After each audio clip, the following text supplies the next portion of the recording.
bumili ako last week ng isang camera accessory which is ang Osmo Mobile 2.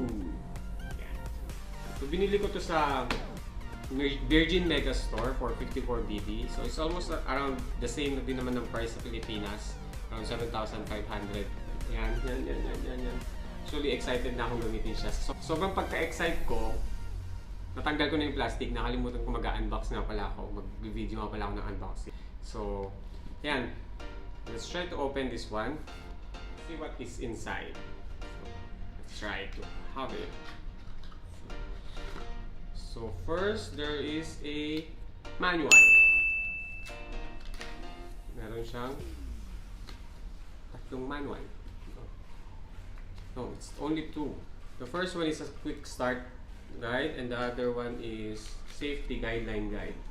And then there is this I think some kind of a warranty card. This one. So, tsaka na natin siya bubuksan.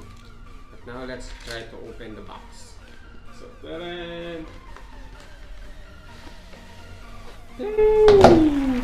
So, it comes with a black box. Black styro. Ayan.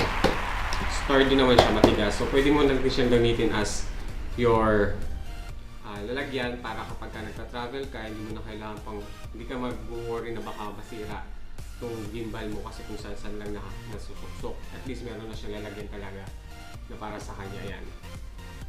Tingnan siya. Kaya lang medyo bulky. Tcharan! That one! So it comes with this one. Charging cable. Pero wala siyang plug. So I think we can just use yung mga regular natin na plug sa mga cellphone. So let's try that one. Then there is a silica gel para hindi siya nagmo-moist. So usually naman, di ba, nakikita natin ito sa mga sapatos natin madalas, yung bata tayo madalas. Ano kaya ito? Anyways. And then, of course, the gimbal. It's made of a plastic actually.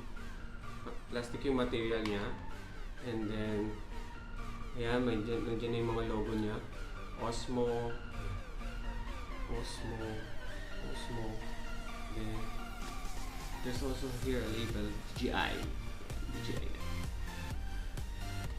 It has 3 buttons, 1, 2, 3. The first one is this one. I think this is the mode button and the power on button. Ayan. And then the next one is this joystick. The joystick para pag-adjust mo ng tilt and then yung tilt dito and then pag left and right ng gimbal mo. And then the other one is this, kung may red, ayan. Yung may red na yan, this is the shutter button for your recording na ng video. So it has this one. So kapag ka mag-start ka ng gimbal, dapat i-balance mo muna siya before mo siya i-turn on. Kasi kapag ka hindi mo na siya bukas ka na, tapos saka mo lang siya i-balance, baka masira yung mga motors niya. It is advisable to balance it before you turn it on. So later kapag ka ikabit ko na yung mismo cellphone ko, tsaka natin siya itatry. How to balance it? Meron siya ditong, ito yung adjustment knob niya, yan. Ito. Ayan. I-adjust mo yan para mabalance mo siya. Also, this one, yung clip mismo ng gimbal mo. Ayan. You can also turn the camera in portrait para hindi ka mahirapan kapag gusto mo mag-IG story. So, ayan. Ito lang siya. I-unlock mo lang to, unlock yan. Ayun. Yan. Actually, first time ko magkaroon ng gimbal, pero before ko siya bilhin, nanood ng mga videos, kaya medyo na-familiarize na din ako kung paano mo siya gagamitin. Okay, there. So, ito din, nandito din yung kanyang charging port. Yan, ito yung charging port niya. And then on the other side is the zoom in, zoom out control. Yan. Ayan, ito naman yung kabitan ng tripod, monopod para kapag ka mas gusto mo gaganyan, mas makakaba, mas maganda, di ba? Para kapag kunwari meron ka ng doon, yung lumilipad. Meron kang drone shot kunwari kapag mahaba, pero stable. So, yun siya. So hopefully, magamit ko siya ng todo sa pagbiyahe ko sa India para naman may mabawi ko naman yung presyo. Kasi baka matulad doon sa drone ko na isa, yung Phantom 3 ko hindi ko naman nagamit. Kasi nasa Pilipinas na hindi ko siya madala dito sa Bahrain. Let's try to put my mobile here. Actually, I'm using my iPhone X sa pag-video nito. So mamaya hindi ko na siya alam kung paano ko i-video ulit. Nang nakakabit na. Okay? Okay, let's try. Let's now balance the gimbal using my mobile, my cellphone.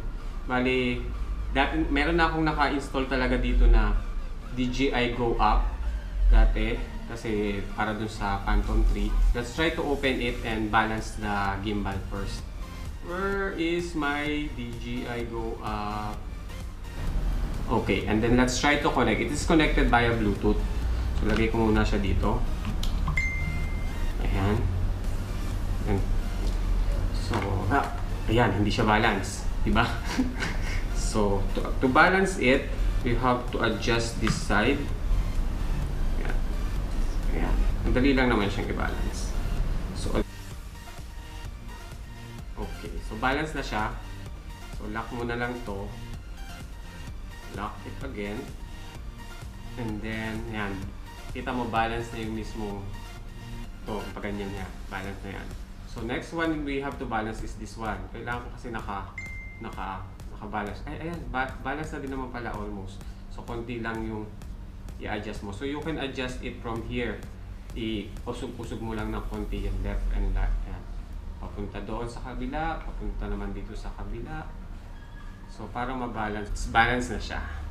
So, once it's already balanced, na-charge ko na din pala to kanina. Bago ko, charge ko ng konti. Para lang mag-on. So, long press mo lang siya. Ayan. So, it's already working. And then, unlock my phone. Turn on the Bluetooth. Cancel. Bluetooth. Patay pala yung Bluetooth ko. So, yan siya. Yan. Connect. It's connecting. Yan. Connecting na siya. Connected na. Okay. So, that's it, guys.